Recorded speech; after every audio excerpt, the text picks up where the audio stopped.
আসসালামু আলাইকুম এভরিওয়ান, কি অবস্থা সবার, কেমন আছেন সবাই? Welcome to Raihan Sidu blogs. আমি আছি আপনাদের সাথে মোহাম্মদ রায়হান। আজ আমি নিয়ে এসেছি আপনাদের সাথে নতুন একটি ভিডিও। আজকের ভিডিওতে আমি শেয়ার করব রাইটিং টাস্ক 1 নিয়ে। রাইটিং টাস্ক 1 কিভাবে লিখতে হয়, রাইটিং টাস্ক 1 কিভাবে আসে, কি আসে, আপনারা কিভাবে প্রিপারেশন নেবেন বা কিভাবে লিখলে আপনারা অধিক স্কোর পেতে পারেন, সেই টিপসগুলোই আপনাদের এই ভিডিওতে শেয়ার করব। আশা করি আপনাদের খুবই উপকারে আসবে। চলো তাহলে রাইটিং টাস্ক 1 নিয়ে একটি সংক্ষিপ্ত ধারণা দিই। এখানে তোমাকে 150 ওয়ার্ডের মধ্যে তোমাকে একটি রিপোর্ট দিতে হবে। কি রিপোর্ট দিতে হবে? মানে এখানে বিভিন্ন ধরনের গ্রাফ থাকবে বা চার্ট থাকবে, ওইখান থেকে তোমাকে রিপোর্টটা উল্লেখ করতে হবে আর কি, মানে রিপোর্টটা দিতে হবে, মানে একটা বিশ্লেষণ করতে হবে। তুমি নিজ থেকে কোনো কিছু অ্যাড করতে পারবা না, নিজ থেকে কোনো শব্দ বা নিজ থেকে কোনো ইনফরমেশন তুমি অ্যাড করতে পারবা না। তাহলে কি গ্রাফ বা চার্ট আসে টাস্ক 1-এ? টাস্ক 1-এ তোমার 4 থেকে 5 ধরনের গ্রাফ বা চার্ট এসে থাকে। তার মধ্যে হচ্ছে তোমার লাইন গ্রাফ আসে, পাই চার্ট আসে, ট্যাবেল আসে, ডায়াগ্রাম আসে, এগুলোই আসে। তো এইগুলো আসলে তোমরা কিভাবে অ্যান্সার করবা? তো এক এক সময় এক এক রকম আসে। তোমাদের এখানে সব ইনফরমেশনগুলো দেওয়া থাকবে, ইনফরমেশনগুলোকে তোমাকে সাজিয়ে লিখতে হবে। তো তোমরা এইটা বিশ্লেষণ করবা। তো বিশ্লেষণ করার ক্ষেত্রে তোমরা কি করবা? তোমরা পুরো তোমাদের লেখাটাকে 3টা ভাগে বা 4টা ভাগে ভাগ করে নিবা। যদি 3টা ভাগে ভাগ করে নাও দ্যাটস ফাইন, 4টা ভাগেও ভাগ করতে পারো, সমস্যা নাই। কিভাবে ভাগ করবা? 3টা ভাগে যখন ভাগ করবা তখন ফার্স্ট পার্টে রাখবা হচ্ছে তোমার ইন্ট্রোডাকশন। ইন্ট্রোডাকশনে তুমি লিখবা তোমার কোশ্চেনটা যেটা আছে না, কোশ্চেনটাকে তুমি প্যারাফ্রেজ করে লিখবা। কোশ্চেনটাকে তুমি যখন প্যারাফ্রেজ করে লিখবা তখন তোমার ইন্ট্রোডাকশন কমপ্লিট। তারপর কি? তারপর হচ্ছে তোমার ওভারভিউ। ওভারভিউটা কি? ওভারভিউটা হচ্ছে তোমার যে পুরো চার্ট বা পুরো গ্রাফে তুমি কি দেখতে পাচ্ছ সেটা তোমাকে 2টা বা 3টা সেন্টেন্সে ব্যাখ্যা করে দিতে হবে। মানে মেইন যেই জিনিসটা দেখা যাচ্ছে ওইটাকে তোমাকে ফোকাস করতে হবে। মানে ধরো যে মানে ট্রেন্ড, মানে যেটা বেশি গ্রাফ চার্ট টেবিল চার্টের মধ্যে মনে করো যে যেটা সবচেয়ে বেশি গেল ওটা তুমি উল্লেখ করে দিবা, বা যেটা সবচেয়ে কম গেল সেটা তুমি উল্লেখ করে দেবা। এটা নিয়ে আমি বিস্তারিত অন্য একটা ভিডিওতে বলবো। যেহেতু আমি এখানে তোমাদেরকে শর্ট টিপস দিচ্ছি সেহেতু এখানে আমি ভিডিওটা বড় করতে চাচ্ছি না। তো সেক্ষেত্রে তুমি ওভারভিউটা শেষ করলা। ওভারভিউ শেষ করার পর তোমরা বডিতে চলে যাবা। তো বডিতে কি?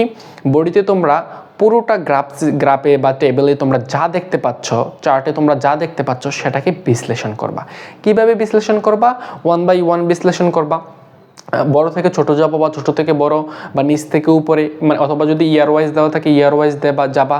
তোমাদের যেভাবে সুবিধা হয় তোমরা সেভাবে যাবা, তবে সুশৃঙ্খলভাবে লিখবা। কিন্তু নিচ থেকে কিন্তু কোনো ইনফরমেশন অ্যাড করা যাবে না।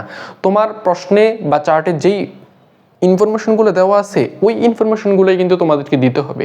অতিরিক্ত কোনো ইনফরমেশন তোমাদের দেওয়া যাবে না, সেক্ষেত্রে কিন্তু তোমরা ব্যান্ড কম পেতে পারো, তোমাদের স্কোরটা কমে যেতে পারে। তারপর এই তো গেল 3টা পার্ট। যদি 4টা পার্টে করতে চাও সেক্ষেত্রে তোমরা কনক্লুশন দিতে পারো। ওভারভিউ এন্ড কনক্লুশন মোটামুটি এক। তো সেক্ষেত্রে যখন তুমি ওভারভিউ দিয়ে দিবা সেক্ষেত্রে তোমার কনক্লুশনের প্রয়োজন হবে না। তো এই গেল যে কিভাবে লিখবা তুমি। তো এখন আসো তোমরা কিভাবে স্কোরটা বাড়াতে পারো, মানে তোমরা কিভাবে লিখলে তোমাদের স্কোরটা বৃদ্ধি পাবে। মানে অনেকেই তো লিখে, অনেক রকমভাবেই তো লেখা যায়। দেখা যায় কি অনেকে একরকমভাবে লিখে, আবার একজন আরও অন্যরকমভাবে লিখে। এখন যার লেখাটা বেশি স্ট্যান্ডার্ড সেই তো বেশি মার্ক পাবে। তোমরা তো জানো কিছু ক্রাইটেরিয়া আছে যে কিভাবে আসলে স্কোরটা পাওয়া যায় বা অতি স্কোর পাওয়া যায়। সেক্ষেত্রে তোমরা কি করবা? তোমরা একই ওয়ার্ড বারবার ইউজ করবা না, তোমরা কি করবা? সিনোনিম ব্যবহার করবা। মানে মনে করো একই ওয়ার্ডের বারবার বিভিন্ন ওয়ার্ড সিনোনিম ওয়ার্ড ব্যবহার করবা। মনে করো যে ইনক্রিজের পরবর্তী অন্য সময় রেইজ ব্যবহার করলা বা ক্লাইম্ব আপ ব্যবহার করলা, এরকম অনেকগুলো আছে। তোমরা যদি চাও তাহলে আমি পরবর্তী ভিডিওতে আলাদাভাবে সব কিছু শেয়ার করার চেষ্টা করব। পাশাপাশি কি করবা? তোমরা এটাকে সুশৃঙ্খল রাখার চেষ্টা করবা, নিজ থেকে কোনো ইনফরমেশন অ্যাড করবা না।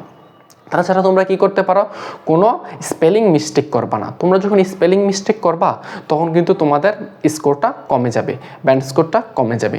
সেক্ষেত্রে তোমাদেরকে স্পেলিং মিস্টেক করা যাবে না, এদিকে খেয়াল রাখতে হবে। তাছাড়া তোমার আরেকটা কথা মাথায় রাখবা, সময়টা কিন্তু খুবই ইম্পর্ট্যান্ট। তোমাদেরকে কিন্তু টাস্ক 1 শেষ করতে হবে 20 মিনিটের ভিতরে। তবে তোমার ইচ্ছা, তুমি কিন্তু বেশি সময় লাগাতে পারো, কিন্তু আমি প্রেফার করি যে 20 মিনিটের আগেই তুমি টাস্ক 1 শেষ করো। কারণ টাস্ক 1 আর টাস্ক 2-র জন্য তোমাকে তোমাকে দেওয়া হবে 1 ঘন্টা, মানে হচ্ছে 60 মিনিট। তো 60 মিনিটের ভিতরে 40 মিনিট হচ্ছে টাস্ক 2 আর টাস্ক 1 হচ্ছে তোমার 20 মিনিট। তো টাস্ক 1 কিন্তু তোমার যে ফুল ব্যান্ড, রাইটিংয়ের যে ফুল 9 ব্যান্ডের ভিতরে মনে করো যে 3 ব্যান্ড বেরি করে হচ্ছে তোমার টাস্ক 1 আর 6 ব্যান্ড বেরি করে হচ্ছে তোমার কি টাস্ক 2, মানে এরকম আর কি একটা, মানে 3-এর 1 অংশ বেরি করে হচ্ছে তোমার টাস্ক 1 আর 2 অংশ বেরি করে হচ্ছে তোমার কিসের উপরে, টাস্ক 2 এর উপরে। তো তোমার কোনটার উপর জোর দেওয়া উচিত? অবশ্যই টাস্ক 2 এর উপরে। তো সেক্ষেত্রে তুমি চেষ্টা করবা 20 মিনিটও যেন না লাগে, 16 থেকে 17 মিনিটে কমপ্লিট করার। তো তুমি এটা কিভাবে কমপ্লিট করতে পারবা? তুমি যখন প্র্যাকটিস করবা বাসায়, সেক্ষেত্রে তুমি এটাতে উন্নতি করতে পারবা। অনেক অনেক অনেক বেশি প্র্যাকটিস করবা, প্রতিদিন মিনিমাম 2টা করে তুমি রাইটিং টাস্ক 2 দেওয়ার চেষ্টা করবা। সেক্ষেত্রে কি হবে, তোমার হাতের জড়তাও কেটে যাবে, খুব দ্রুত লিখতে পারবা। সেক্ষেত্রে তোমার ওই দিক দিয়ে সময় অপচয় হবে না, তুমি জাস্ট টাইমের আগেই তুমি তোমার লেখা শেষ করতে পারবে। সেক্ষেত্রে তুমি তোমার ব্যান্ড স্কোর বাড়াতে পারবে। আরেকটা জিনিস খেয়াল করবা, কোনো কাটাছিঁড়া করবা না। কাটাছিঁড়া করবা ঠিক আছে, এখন যেহেতু কলম দিয়ে পরীক্ষা দিতে হয়, আগে তো পেন্সিল দিয়ে দিতে হতো, ওইখানে তোমার মোছা যেত, কিন্তু এখন তো কলম দিয়ে মোছা যায় না। সেক্ষেত্রে তুমি কি করবা? সেক্ষেত্রে তুমি কাটাছিঁড়াটা একটু কম করবা, মিস্টেকটা কম করবা। তো এই রইল ভিডিও তোমাদের জন্য রাইটিং টাস্ক 1-এ বেশি বেশি সিনোনিম ব্যবহার করবা, সেক্ষেত্রে তোমরা অধিক ব্যান্ড স্কোর পেতে পারবা। আমি পরবর্তীতে 1 by 1 তোমাদেরকে ভিডিও দিব, সমস্যা নাই। আশা করি আমার ভিডিওগুলো তোমাদের উপকারে আসবে, মানে বার চার্ট নিয়ে একটা দিব, পাই চার্ট নিয়ে একটা দিব, টেবিল দিয়ে একটা দিব, ডায়াগ্রাম দিয়ে দিব, ম্যাপ দিয়ে দিব।